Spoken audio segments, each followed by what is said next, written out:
Samajwadi party के अल्पसंख्यक के मोहल्ले में हुई जनसभा में वोट जिहाद का नया मुद्दा उठा।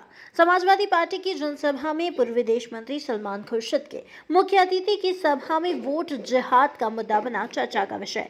सलमान खुर्शीद की भतीजी सपा नेता मारिया आलम खान ने समाजवादी पार्टी की जनसभा में दिया भड़काऊ भाषण। हमारा नामो निशान मिटाने के लिए संघी सरकार जो कोशिश कर रही है, एक साथ होकर वोटों का जिहाद करो। हम वोटों का जिहाद कर सकते हैं, इससे संघी सरकार को भगाने का काम कर सकते हैं। मारिया आलम खान अल्पसंख्यक समुदाय के सामने मौजूदा हालात में वोट जिहाद है जरूरी। महिला और हर पुरुष वोट जिहाद से संविधान को बचाने की जंग को लड़ेगा। कायमगंज क्षेत्र के चिलाका मोहल्ले में जनसभा का पूरा मामला। अस्सलाम वालेकुम।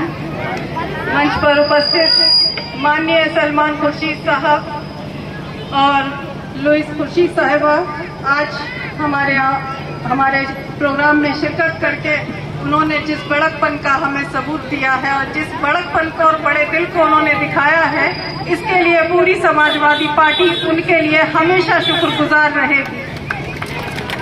हमारे जिलाध्यक्ष चंद्रपाल जी, कांग्रेस जिलाध्यक्ष शकुंतला जी, प्रदेश सचिव जुनैद जी, खुशहाल मियाँ और जो भी हमारे चाचा प्रताप चाचा जी, आप सबका बहुत बहुत आभार और बहुत बहुत शुक्रगुजार करती हूँ कि आप लोग यहाँ पर आए, आपने अपना टाइम दिया यहाँ पर।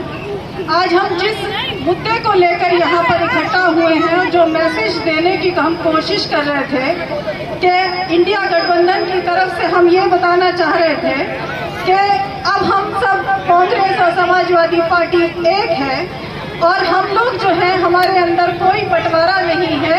तो इसलिए जो गली गली में हमारी तरफ से भी और कांग्रेस की तरफ से झोला छाप डॉक्टर बैठे बातें कर रहे हैं कि उनको टिकट नहीं दिया और इनको टिकट नहीं दिया, उसकी लड़ाई लड़ रहे हैं। तो इस मंच पर आकर सलमान साहब ने ये साबित कर दिया कि जब मुल्क की बात आती है तो हम कुर्बानियां देना जानते हैं,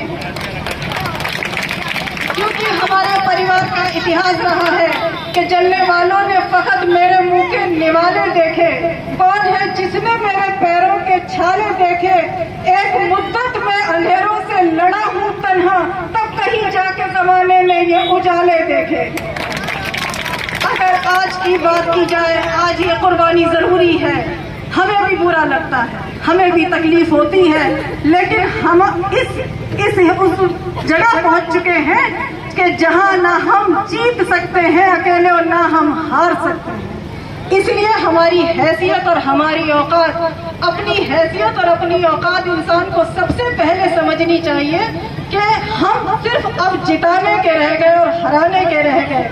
और अगर अब भी एक नहीं हुए तो यह समझ लेना कि यहाँ से हमारा नामो नक्श मिटाने के लिए ये संघी सरकार जो कोशिश कर रही है उसको तुम कामयाब करने का काम करोगे, उसके मंसूबों को कामयाब करने का काम करोगे।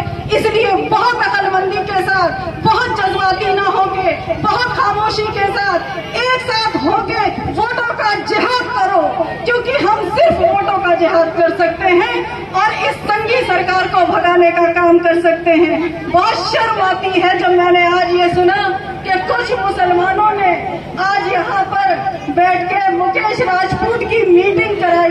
मुझे लगता है समाज से उनका होता पानी बंद कर देना चाहिए। इतने मतलब मत बनो कि बच्चों की जिंदगियों से खेलो, हमारे बच्चों की जानों से खेलो। आज कितने लोग CA/NRC में जेलों में बंद हैं और आपको बताने में मुझे खुशी हो रही है कि उन बच्चों के कितने केसेस सलमान खुर्शीद साहब फ्री में लड़ रहे हैं। ये बहुत बड़ी बात है।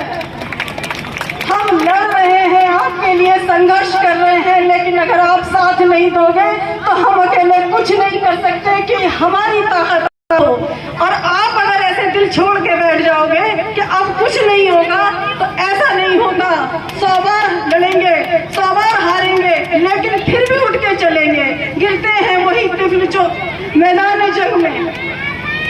दूसरी बात यह है कि लोग कह रहे हैं कि आज जो भी आपको चुनावी मौका मिलता है, जो भी चुनावी मीटिंग होती है, लोग कहते हैं संविधान खतरे में है, लोकतंत्र के खतरे में है। मैं कहती हूँ कि इंसानियत खतरे में है। अब इंसानियत पे हमले हैं। अगर अपने मुल्क को बचाना चाहते हो और अपनी मुल्क की खूबसूरती को बचाना चाहते हो, गंगा जमनी तहजीब को बचाना चाहते हो, तो इस बार बहुत होश से वोट दो। किसी की बातों में, किसी के बहकावे में मत आओ, क्योंकि हमारी अक्लमंदी ही हमारे मुल्क को बचा पाएगी। शुक्रिया।